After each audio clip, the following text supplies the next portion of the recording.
Au nom d'Allah, Seigneur de l'univers, prière et bénédiction d'Allah sur la meilleure de ses créatures, le prophète Muhammad sallallahu alayhi wa sallam, ses compagnons et tous ceux qui les suivront jusqu'au jour dernier. Chers frères dans la foi, Allah le Très-Haut dit dans son livre glorieux: et remplissez votre engagement envers Allah, voilà ce qu'il vous enjoint, peut-être vous rappellerez-vous.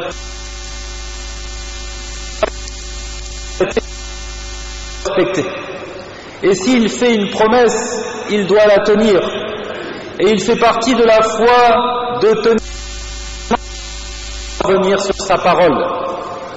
Le croyant doit avoir cette réputation, que sa parole soit prise en considération grâce à sa sincérité. On ne craint pas de lui la trahison.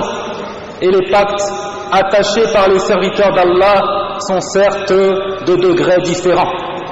Le plus élevé en noblesse et le plus sacré, c'est cet immense engagement existant entre le serviteur et le Seigneur de l'univers. Allah a créé l'homme par sa toute-puissance et il l'a éduqué et l'a fait croître par sa grâce et son bienfait. Puis Allah attend de lui qu'il accepte et reconnaisse cette réalité et qu'il ne soit pas ingrat et mécroyant. Allah dit: ne vous ai-je pas engagé, ô enfants d'Adam, à ne pas adorer le diable, car il est vraiment pour vous un ennemi déclaré, et ne vous ai-je pas engagé à m'adorer, voilà un chemin bien droit. Et c'est le respect de cet engagement qui constitue le fondement de la noblesse de l'être humain et de son mérite dans ce bas monde, et qui lui procure également le bonheur éternel dans l'au-delà. Et cela implique de se rappeler le passé afin d'en tirer profit dans le présent et le futur. Il n'est pas question d'oublier les bienfaits d'Allah à notre égard. Tu étais pauvre et certes Allah t'a enrichi. Tu étais malade un jour et te voilà aujourd'hui bien portant. Pas question de s'enorgueillir et de se laisser éblouir par le présent, oubliant les instants où on invoquait et on suppliait Allah de nous accorder force et richesse. Et ô combien de puissants ont été affaiblis par Allah, et ô combien d'hommes riches ont été ruinés et appauvris par Allah. Chers frères, l'islam recommande le respect des engagements et des conditions posées, et dans le récit authentique, les serviteurs d'Allah s'en tiennent aux conditions qu'ils posent. Et évidemment, il convient que ces conditions soient en conformité avec la loi révélée, sans quoi elles sont sans valeur.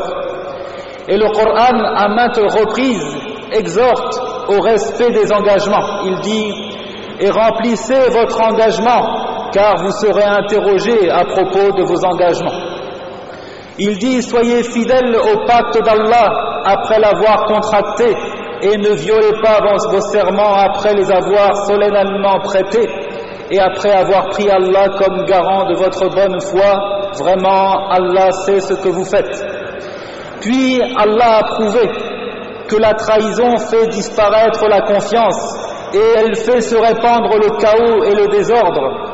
Allah dit: et ne faites pas comme celle qui défaisait brin par brin sa quenouille après l'avoir solidement filée, en prenant vos serments comme un moyen pour vous tromper les uns les autres. Serviteur d'Allah, l'individu peut être amené à trahir et à rompre son engagement, pensant y trouver un meilleur profit. Cependant, l'islam déteste que l'on note le vêtement de la fidélité et des nobles comportements, cela pour un vil intérêt mondain. Et l'islam rend obligatoire le respect du pacte conclu, que ce soit pour l'individu en particulier ou pour toute la communauté, en toutes circonstances, l'aisance ou la difficulté, en cas de victoire ou de défaite. Allah dit: et ne prenez pas vos serments comme un moyen pour vous tromper les uns les autres, sinon vos pas glisseront après avoir été fermes, et vous goûterez le malheur pour avoir barré le sentier d'Allah, et vous subirez un châtiment terrible. Et ne vendez pas à vil prix le pacte d'Allah. Ce qui se trouve auprès d'Allah est meilleur pour vous si vous saviez. Tout ce que vous possédez s'épuisera, tandis que ce qui est auprès d'Allah durera. et nous récompenserons ceux qui ont été constants en fonction du meilleur de ce qu'ils faisaient.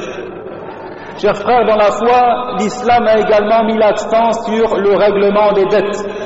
Et d'ailleurs, l'islam a coupé court toute entreprise erronée, construite sur des emprunts d'argent et des rêves de remboursement lointains, puisque la religion a tout d'abord interdit de contracter une dette, sauf en cas de besoin extrême.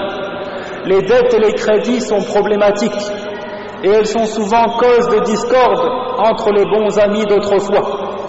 La dette est un souci et une inquiétude la nuit, et elle constitue une humiliation et une honte le jour.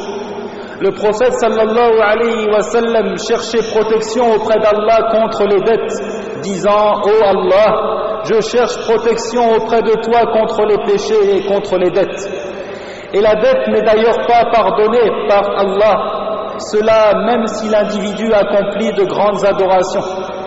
De Abi Qatada, qu'un homme dit au prophète « Ô messager d'Allah, vois-tu, si je combattais dans le sentier d'Allah avec endurance, tout en espérant la récompense de l'au-delà, allant toujours de l'avant, sans jamais tourner le dos à l'ennemi, est-ce qu'Allah pardonnerait mes fautes ?» Le messager sallallahu alayhi wa sallam lui dit oui. Puis, ayant pris le départ, il le rappela et dit « Qu'est-ce que tu as dit ?» Et l'homme de répéter ses propos. Puis il dit « Oui, effectivement tu serais pardonné, excepté la dette. » Ainsi a parlé l'ange Gabriel. Et dans une version, tous les péchés sont pardonnés au martyr, celui qui est mort dans la voie de Dieu, sauf les dettes. Sauf les dettes. En raison de la gravité des dettes, le prophète sallallahu alayhi wa sallam demandait chaque fois qu'on amenait un mort, a-t-il contracté des dettes? Et si tel était le cas, il ne priait pas sur lui la prière funéraire. Et il disait à ses compagnons, priez sur lui. Alors que si le mort n'avait pas de dette, il se chargeait lui-même sallallahu alayhi wa sallam de prier sur le mort. Craignez donc Allah et évitez les dettes. Et certes, celui qui se passe de demander aux autres, Allah l'enrichit. Et quiconque patiente, Allah lui accorde l'endurance. Et quel malheur de voir aujourd'hui des gens s'endetter sans besoin, voulant seulement vivre à la manière des riches, insatisfaits du décret divin, poussés par les vents de l'orgueil et du gaspillage, afin de satisfaire la passion et les pulsions de l'estomac et du bas-ventre. Et peut-être même que la personne fait des emprunts remboursables avec intérêt, et certes interdits par la loi islamique.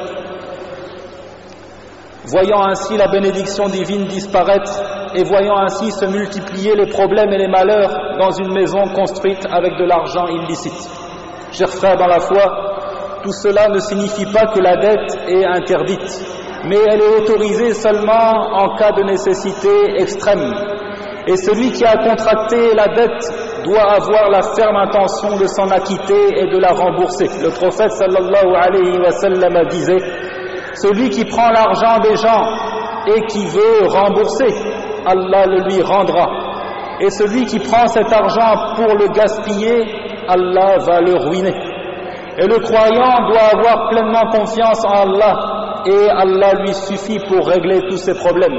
Ali ibn Abi Talib dit à une personne « Ne vais-je pas t'enseigner des mots qui m'ont été enseignés par le messager d'Allah, de sorte que si tu avais des dettes comme une montagne, Allah te permettrait de les rembourser ?» Dis « Ô Allah, suffis-moi par ce que tu as rendu licite de tout ce que tu as interdit, et enrichis-moi par ton bienfait, de sorte que je n'ai plus besoin d'un autre que toi. » Et que celui qui puisse venir en aide à une personne endettée le fasse. Allah dit à celui qui est dans la gêne, accordez un sursis jusqu'à ce qu'il soit dans l'aisance. Mais il est mieux pour vous de faire remise de la dette par charité si vous saviez. Et le prophète sallallahu alayhi wa sallam dit, celui qui accorde un délai à celui qui est dans la gêne ou qui fait remise de dette par charité, Allah l'épargne de la souffrance au jour de la résurrection. Et dans une version, Allah va l'ombrager le jour où il n'y a pas d'ombre excepté la sienne. Et celui qui craint Allah il lui accorde une issue favorable et il lui facilite les choses. Et médite ce qui a perdu les communautés précédentes lorsqu'Allah dit « et pour la plupart, ils ne respectaient pas leurs engagements et nous avons trouvé la plupart d'entre eux pervertis. » Chers frères, l'homme de manière instinctive et naturelle aime l'argent. Allah dit « Vous aimez les richesses d'un amour sans borne ». Il dit « Et pour l'amour des richesses, l'homme est certes ardent ». Et l'argent a des intérêts ou des désavantages. Les richesses peuvent être un bien pour son propriétaire et elles peuvent être source de malheur, ici-bas comme dans l'au-delà. C'est pourquoi les richesses constituent une tentation. Allah dit « Vos biens et vos enfants ne sont qu'une tentation », alors qu'auprès d'Allah est une énorme récompense. Le croyant doit s'appliquer à acquérir les biens de manière licite, afin qu'il s'attire les bénédictions d'Allah et que ses aumônes soient agréées, et qu'il continue à être récompensé dans sa tombe pour l'argent laissé à sa descendance. Alors que celui qui se moque de savoir l'origine des biens qu'il consomme et qui accepte l'argent illicite, il ne fait que remplir son ventre de feu et ses aumônes ne sont pas acceptées d'Allah.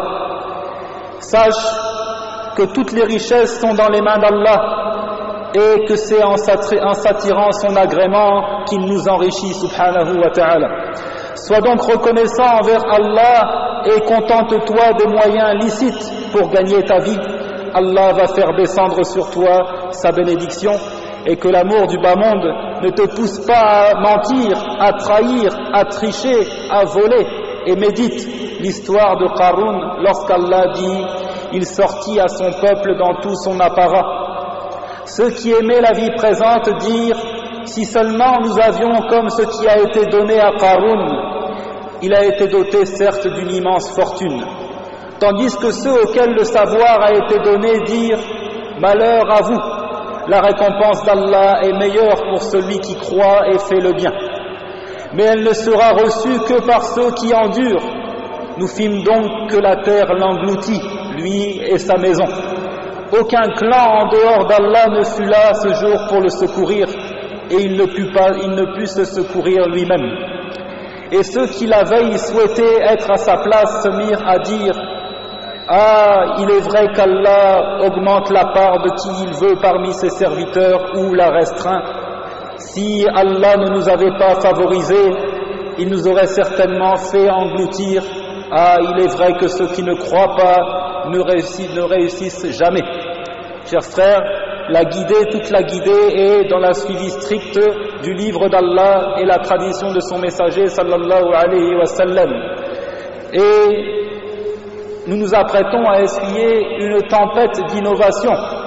En cette moitié du mois de Sha'ban, les gens ont innové et ont réservé le 15e jour du mois de Sha'ban pour consacrer des adorations telles que le jeûne ou la prière nocturne, alors que cela n'était aucunement pratiqué par le prophète sallallahu alayhi wa sallam, ni même ses compagnons, ni même leurs élèves et ceux qui les ont suivis.